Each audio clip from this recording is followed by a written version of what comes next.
This video is going to be very, very long, so in case you watch it to some extent on Instagram and it's short, go to my YouTube channel and complete it and watch it there, or go to Facebook, go to my Facebook and watch it there. The link will be on my bio. It's so bad and so disheartening to see Cynthia Morgan, a host Cynthia Morgan, crying on Instagram live video interview yesterday, begging Nigerians to pray for her. That she doesn't need money, but she needs Nigerians to pray for her. What do you want Nigerians to do? You know, people that might watch this episode, what is that one thing you want them to take from this particular episode? You know, I don't want it to go out of the particular thing. It's becoming emotional, and I don't want people to, you know, lose the main focus of what you're trying to do on this particular interview. And so for anybody that might end up watching to this particular minute, what is that one thing you want them to pick from this particular episode, from this particular section? I'm not even going to lie. You know, I'm not going to say all I need right now. God knows. I need prayers. I need them to pray for me. That's all I'm going to say. I'm not going to say anybody should come and give me money. If you give me money, cool stuff. I was never a beggar. I was a millionaire before all of these things happened. I'm Cynthia Morgan, for crying out loud. Cynthia, let me ask you this. Sorry to having that. I think some time back she was asking that even if it's a feature, if one of these artists can accept her into the industry and give her a verse. You understand? But then I went under the comment section and I was seeing so many comments. Like so many people were commenting and even mentioning Jude Okoye, his former label boss. Now, some of you don't even know what transpired between Cynthia Morgan and Jude Okoye. That is number one. Number two, so many people commenting all the things you think you know. You are ignorant about the music business and how it works. Cynthia Morgan, she was so good that even till now in the Nigerian music industry, no Nigerian artist, neither male or female, have been able to cover up her space. Her space is still there, the kind of music she does. Now, according to my research, because when I saw that video, well, I felt for her, because it's so bad to rise and fall and never rise again. It's very bad. So I went on YouTube, I searched the internet to know something about what is really going on. Then I found out so many things about how Cynthia Morgan left her label boss, her former record label, and her reasons. Now, number one, let's start from, she was signed into Northside Entertainment in 2013, owned by Jude Okoye. You all know P-Square elder brother. So P-Square elder brother Jude Okoye signed Cynthia Morgan in the year 2013 into Northside Entertainment. Now, the contract was supposed to last for, I think, was it 4 years? Then, according to what I read in that agreement, there is an option of an extra 2 years there. So, fast forward to, let's say, around 2017. Was that 2017? The contract was about to expire. Then, the label boss now asked her to they are supposed to renew the contract, and she said no. She doesn't want to renew the contract. That she doesn't like how they are treating her, or maybe like how they are branding her. Now, number two. Okay, yeah, that is number two. She never wanted to sign a new deal to renew the contract. Well, it is a bit understandable, but what did you sign in the first place? When you were given the contract to sign, what did you read? Did you read it? That is one thing with these artists, they don't read. You just give them, they are so eager to be famous, and the next thing is they pick up a barrel and sign. And you hear something like, me, I just want blue, I just want to make people hear me. I don't care about any deal. You get? Well, if you say you want to leave, it depends. If the label owner decides to say, okay, go, fine. But some label owner, let me tell you about investment. You don't expect me to invest 100% of my capital, and I will not reap or I will not gain from it. Then you want to go just like that, and you say I should give you your catalog. I will not give you the catalog. That is one of the first, first place she was affected. Then, number three, she said she doesn't like the way the label branded her. I don't understand. What do you know about music marketing and branding? A businessman, a label boss, a label owner, they branded you, put out your song, the whole world liked you, they liked your brand, they liked your song. and all of a sudden you want to change the brand. Like you don't like the way they brand you, of which they know that if they change your brand, it will affect the business. They are the ones spending their money, so it will definitely affect their business. So you don't expect them to just succumb to what you want. If you know how to brand and you have your own capital, why do you go for a label deal? You can as well do it yourself. Now, number 4. According to another thing I read, they said she wanted to change her name again, which is part of the branding I was talking about. She wanted to change her name because of the Morgan. According to her and according to what I read, she said she doesn't have a good relationship with her dad, so she doesn't want to be using that Morgan, and she cannot use only Cynthia. So she wanted to change her name, and the label said, no, you cannot change your name. You understand? Like Cynthia Morgan already blew, people don't know her everywhere. Cynthia Morgan. She wanted to change her name to, is it Madrina or something? Bro, let me tell you, but changing of name is a very risky thing in the music business. Especially when you've already gathered some fan and you want to change your name. If you are not careful, you will disappear. Or it will result in the label going back to start from square one.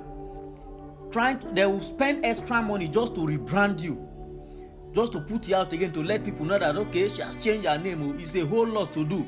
So you don't just expect them. Why didn't you say that from the beginning before you signed the contract? Maybe they will find a way to do something about it. That is one. Now, number 5. They said she finally left the label and changed her name. That is where her problem started. You left the label and you changed your name. Now, it's not all about leaving the label. Let's be realistic. Let me tell you, if you want to leave a particular organization or you want to leave your present job, are you just leaving, or you are living with plans, or you already have plans on ground? Use your head. Are you just living ignorantly and arrogantly, or you are living with plans, or you have plans on ground?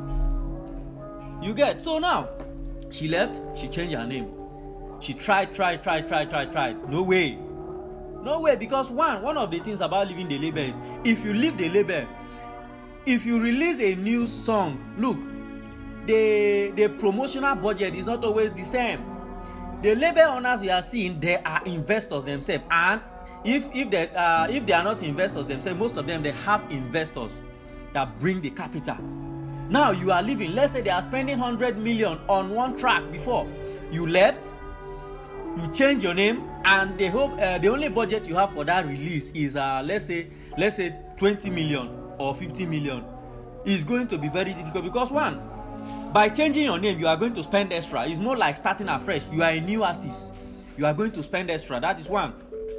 Then, I think after that, she said, I think so many people make attempt, like some people made an attempt to sign her again, according to what I heard. And she said no, she doesn't want a label deal again because of her past experience.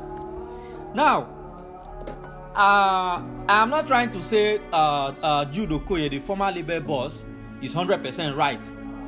I'm not trying to back him up, but if you understand the music business and how it works, all the things I listed here, allegedly, all the things I read and listed here, I will only say it's only greed. Yeah, it's only greed that will make somebody to do like that. Then I saw a copy of the agreement they had, and guess what? It was a 50-50 split share of royalty, both from shows, streaming platform, brands, and every other thing. So the split share between Cynthia Morgan and the label was 50-50, bro. You see now, like this, where we in Nigeria, you know if you get that kind of deal anywhere, where the label is spending 100% of their capital, investing 100% of their capital in you, and the split share is 50-50. Even distribution label now, they are not doing it. That is if they are the one to take charge of everything. It's more like signing you. They are not doing it. Now, oh God, it's just too funny. Now some of you just go under the comment section and you mention Jude Okoye, and you say you have destroyed this person's life, you have done this, you have done that. Come on. You have to know what you're saying. You have to know how the music business works, and also find out what actually transpired between them. If you want to leave a label, fine, leave, but leave live with plans. Let me tell you, Kiss Daniel, when Kiss Daniel left his label, he changed his name, but he did not change his name from Kiss Daniel totally. He only changed the Kiss. Instead of using the ISS, which belongs to the label, he changed it to KIZZ. Akonuche, KIZZ. So even when people search Kiss Daniel, they will still see Kiss Daniel. So you can't just leave and change your name entirely and say you don't like how they brand you. It doesn't work that way. So, well, it's too late, but we just have to analyze it so that some people that are blaming the label owner and the label will know what actually happened and how the business works. It's not easy to invest in music business. You are investing 100% of your capital on something you don't even know that you're going to make it. Sometimes these guys, they lose their money, but they don't come out to talk. They don't come out to cry. It's only artists. Artists will always say they did me wrong. What did they do to you? Explain. That's the problem. They cannot pinpoint that, okay, this is what they did to me. It's all about greed. When small money don't come, greed don't enter. When small money don't come, greed don't enter. They are using me. They are using me to make money. I don't like the way they are branding me because you feel you are talented, you are big. No. You were a nobody before you signed the deal. So, I am urging all upcoming artists, I'm calling you people to learn from Cynthia Morgan's mistakes. Yes, definitely she's realizing her mistakes now, but it is too late. So the only thing we can do now is fine. We've heard her cry. Let her come back and release a new song. We are going to stream. Then we will now know her as the Mediana or something now, not Cynthia Morgan again. But then she needs capital. She needs the money, especially now that the industry is not easy. The industry is damn hard now, like very, very hard and difficult. Promotional budget for a single to go viral is very, very difficult. It's very high. So I pray that maybe one of these people, at least Burna Boy, her ex-boyfriend, should be able to help her as well. Because I heard that Burna Boy was her ex-boyfriend way back. Yeah, so some of the artists, please, the big artists, the established artists, Davido, Wizkid, Burna Boy, everybody, please, you people should join hands together and bring back Cynthia Morgan. I think nobody has been able to occupy her space in the Nigerian music industry ever since she left. She's a good artist, a very talented one. But then, make we say blame her some more. Before we go so we'll put hands together. Then people leave Judoko alone. Me, I will tell you that it's not his fault. It's not his fault. You people know nothing about music business and investment and how it works. So stop mentioning his name and commenting what you don't know. Until they pick somebody before on our head.